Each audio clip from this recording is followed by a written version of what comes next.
Good evening, everyone. First of all, of course, I would like to thank MCC Brussels and its team for their kind invitation to address this conference. I'm very glad to be here with you today. As we discussed, I'm going to share with you a few elements about the topics of migration and the cultural and demographic changes our continent, Europe, is currently experiencing as a result of migration. To some extent, the views I'm going to share with you will come from a French perspective, not only because I'm a Frenchman, but also because the trends at work in France may quite accurately reflect trends which are at work all across Western Europe. And because, along with the UK, France has been one of the very first European countries to experience a significant level of non-European immigration, beginning in the 1960s by what was mostly a temporary work immigration at the time, and then by the late 1970s, family reunification policies were put in place, which drastically changed both the scale and the nature of immigration, mostly coming from North Africa, Sub-Saharan Africa, and Turkey. This dynamic still goes on nowadays and is now actually bigger than ever. I will have the opportunity to come back to it later on. To understand the full impact of the cultural and demographic change many of us can testify, we have to look at it from a broader perspective, which is that of what we call the demographic winter Europe is currently going through. We owe this concept of demographic winter to Sorbonne professor Gérard François Dumont, who is a member of the Scientific Council of our organization. This concept covers a very simple and clear reality, which is that in many developed countries, since the end of the demographic renewal following the Second World War, what we call the baby boom, birth rate levels have been persistently below the simple level for the replacement of generations, which is of 2.1 children per woman in countries with a good state of health. Well, it is important to note that demographic winter is not unique to Europe. This phenomenon can also be testified in Southeast Asia, for example, in Australia, in Japan, in New Zealand, etc., in Russia as well. But what I would say sets Europe apart is that this long-term decline in European fertility has been happening at the same time as a strong and quick population growth in the most neighboring continent, which is Africa. The average fertility rate in Africa was 4.18 children per woman last year. Twice as many children are now born every year in Nigeria as in all the countries of the European Union combined. The population of Africa has already doubled since 1990, and it is expected to grow by a further billion by 2050, from 1.4 billion to 2.4 billion people, half of whom will be under the age of 25. So what we have is a reversed situation on both sides of the Mediterranean Sea. We have the world's oldest continent, Europe, which is face-to-face, geographically speaking, with the youngest continent in the world, which is Africa.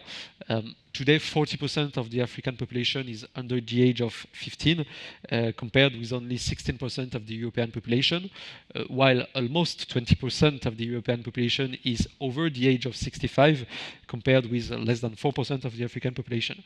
So I think I won't be surprising anyone in stating that this asymmetry has resulted in what can only be described as a migration boom.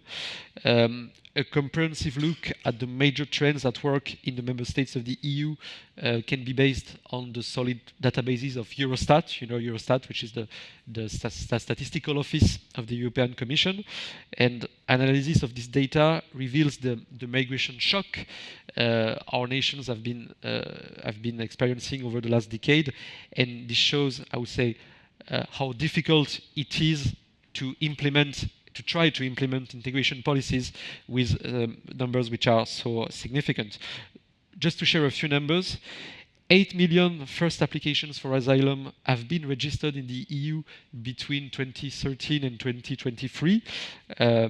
We need to take the measure of what such a volume represents.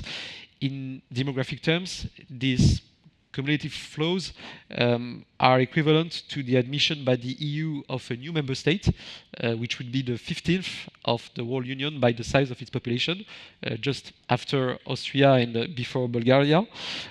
Of course, granting asylum to the applicants is not systematic, but the issue of, I would say, making people who got their asylum application rejected leave the country is a very hard topic for many governments, for most of governments actually in the EU. I know that in France, 9 out of 10 rejected asylum applicants remain in the country afterwards. So 8 million people have arrived through asylum right over the last decade. The annual number of first application to the EU has tripled between 2013 and 2023. There were more than 1 million applications which were lodged in the EU last year. This is the first time this, I would say, 1 million limit was passed since the 2015-2016 migrant crisis, which had been the previous peak. Another angle of view concerns the classic indicator of legal immigration, which is residence permits. The annual number of first residence permits granted in the European Union has risen by 129% between 2013 and 2023. 3.7 million first residence permits were granted by EU member states last year, which is the highest level ever recorded. This is due to, I would say, two simultaneous factors. On the one hand, there is what we could call an enforceable right to immigration, which is permitted and protected by certain provisions of EU law and EHCR law. Of course, everything that has to deal with family reunification, for example. And on the other hand, we have a desire from some governments to offset demographic decline by relying on immigration to renew the working population mostly. So all these migratory and demographic shifts are obviously reflected in the demographic and cultural structures of our countries now in a way that is absolutely radically unprecedented in European history. I may take a quick look at the case of France as an example of broader trends. I said that Europe was experiencing a demographic winter. For a long time, France was doing a little bit better. We had a fertility rate which was about 2 children per woman. This is not the case anymore. It has been declining sharply over the last 15 years. However, it is important to note and to emphasize that this demographic winter in France conceals very different realities and even actually contrasting trends depending on the migratory origins of the population. This is particularly true when we look at the breakdown of births according to parents' own place of birth. If we take the year 2000, just over 20 years ago, almost 25 years ago, as our chronological reference point, what we get is that since the year 2000, the annual number of births in France with 2 parents born in France has fallen by 28%, so has fallen by more than a quarter. And over the same period of time, births with at least 1 parent born outside of the EU have risen by 36%, and they have even risen by 73% for births with 2 parents with 2 parents born outside of the EU.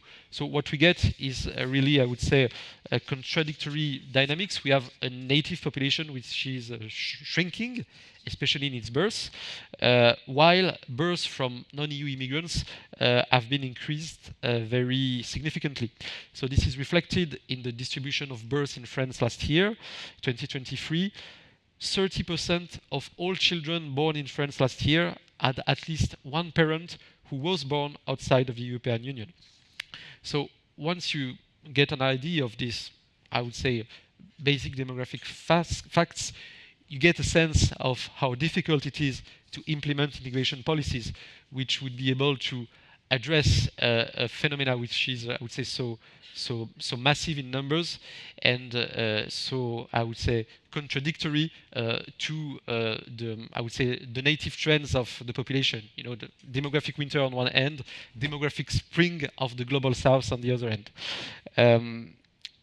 There are various factors to explain the data I just gave you about the birth. One, of course, is the acceleration of immigration. I'm not coming back to it. I already shared a few data. And the other one is what we could call the different fertility rates of some immigrant populations. The most recent data we get from the OECD tells us that in France, women born outside of the EU had an average fertility rate of 3.27 children per woman in 2019, which was the double of native women. So, of course, I'm coming back to it. When you have these contradictory trends, it's very hard for, I would say, the welcomed populations to integrate to a shrinking welcoming population. Of course, integration policies have to be tried anyway. They have to be put in place, and they have to deal with a range of social and cultural changes triggered by these demographic shifts. I'm going to focus shortly before concluding and letting Yoran have his turn on the impact on the religious landscape, still relying on the French example, and the rapid rise of Islam, since France now has the largest Muslim population in Europe. In France, almost all Muslims are either immigrants or children of immigrants. So the development of Islam in France is therefore, I would say, tightly linked to immigration.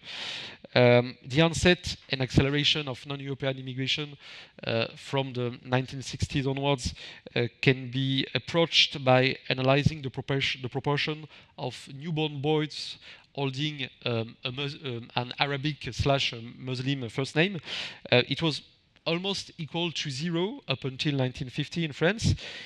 It started rising from the mid-1960s up until the mid-1990s, when it stagnated at around 7 or 8% for a decade. And then it started rising again from the late 1990s. This number of newborn boys with an Arabic Muslim first name has tripled between 1997 and last year. So this is data based on the research conducted by researchers Jérôme Fourquet and Sylvain Maternac in France.